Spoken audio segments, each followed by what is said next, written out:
comes to cancer, how much of it really is genetic? And a lot of people say, oh, it's in my genes, I'm bound to get it. What can they do? Well, they need to question the intellectual capacity of the person who told them it's genetic, okay? Because according to Charles Darwin, right, and Gregor Mendel, indisputably the fathers of genetics, I mean, wasn't Darwin's whole thing that it's the survival of the fittest? Okay? So if there was a gene that coded for cancer, you would think that there should be less and less and less and less and less and less cancer because the people with that gene would be deselected from the herd. They'd be culled from the herd. So if it was purely genetic, in a Darwinian sense, there should be less and less and less of it, not more and more and more of it, or a steady straight line of it. It should be less and less. Now, this is a somewhat complicated topic, but it bears dipping into here, and my colleague, Dr. Wallach, wrote an entire book about this. There's an emerging field called epigenetics, and there is a gigantic difference between a gene and a defective or mutated gene. And if you read the research carefully, the BRCA gene, for instance, which is related with breast cancer, isn't a gene. It's a mutation of a gene. It's a mutated gene. But nobody asks the question, what caused it to mutate? Nobody asks that question. You'd think that they would, but they don't. They just look for the presence of the mutated gene, and if it's there, you're in trouble, baby. That's why Angelina Jolie, arguably, ostensibly, I believe, wanted her breasts hacked off because they found the gene. It's not a gene, it's a mutated gene.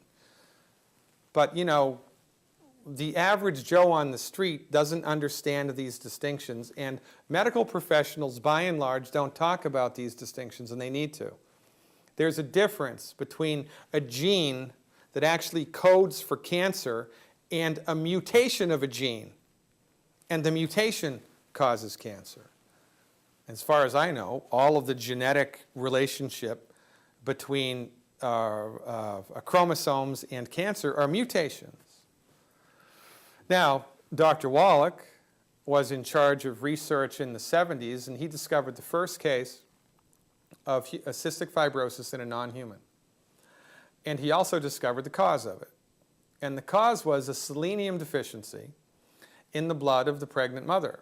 And because there was not enough of the trace mineral selenium, when the gene that coded for the lung tried to make a lung, it couldn't because there wasn't enough selenium. Kind of like if you had a printer, a color printer, and it needed 4 different types of ink, right? Red, yellow, blue, and whatever.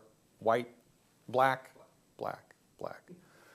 Well, if you ran out of one of those colors of ink, the printer would still print a picture, but it wouldn't be right. Well, if your body runs out of nutrients at different stages of development, fetal development in the case of cystic fibrosis, you get a funky lung. And it's not because of a bad gene. It's because of not enough nutrients. And sometimes lack of minerals in the body will make the gene mutate and malform because the genes or chromosomes are held together by something called a metal finger. There are metal fingers which are made from minerals that provide structural integrity for chromosomes. If your body runs out of those minerals, the chromosomes are going to be deformed. And if you get, and that's a mutated gene, it's a mutated chromosome. So the field of genetics is, we know so little about what really goes on there. For instance, right, 23 pairs of human chromosomes. They recently found out that here's one chromosome up here, and here's another chromosome down here. They're not connected at all physically. They're not physically touching. If you make a change to this chromosome here, immediately there's a change on this chromosome here, immediately. It's like Einstein's spooky action at a distance, right? Einstein discovered a property of photons, light particles. Photons spin in a particular direction all of the time. If you take one photon and divide it into two, and now you have two photons that came from the same source, and you send this photon 1,000,000 miles this way, and you change the spin on this photon, the change on that photon 1,000,000 miles away immediately changes. Einstein called it spooky action at a distance. Yeah, he really, literally called it that. Well, as it turns out, similar unusual phenomena happen with your chromosomes. So the notion that your illness is genetic is nonsense. Because if it were genetic, truly, there'd be less and less and less of it. Epigenetics is what's happening. Your chromosomes, your genetic material, themselves are running out of the nutrients that they need to get their job done and maintain their structural integrity. So as the chromosomes start to weaken, as the genetic material starts to weaken because of lack of nutrition, everything gets messed up. And again, this field of scientific study is called epigenetics, and that's where the future lies. However, we must not discount the fundamental foundation even to epigenetics, which is nutrients. Your body needs 90 essential nutrients, period. They're not in the food, period.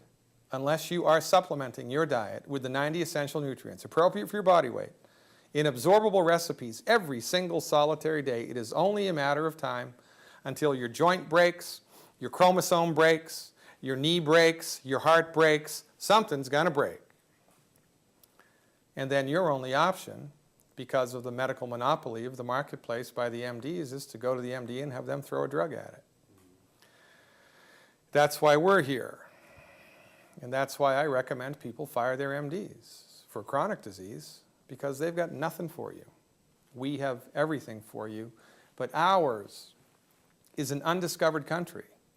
We are the gatekeepers to the undiscovered country of science-based, clinically verified medical nutrition, and people are destroyed by lack of knowledge. And that's why we're here. And that's why I have massive amounts of information on my website.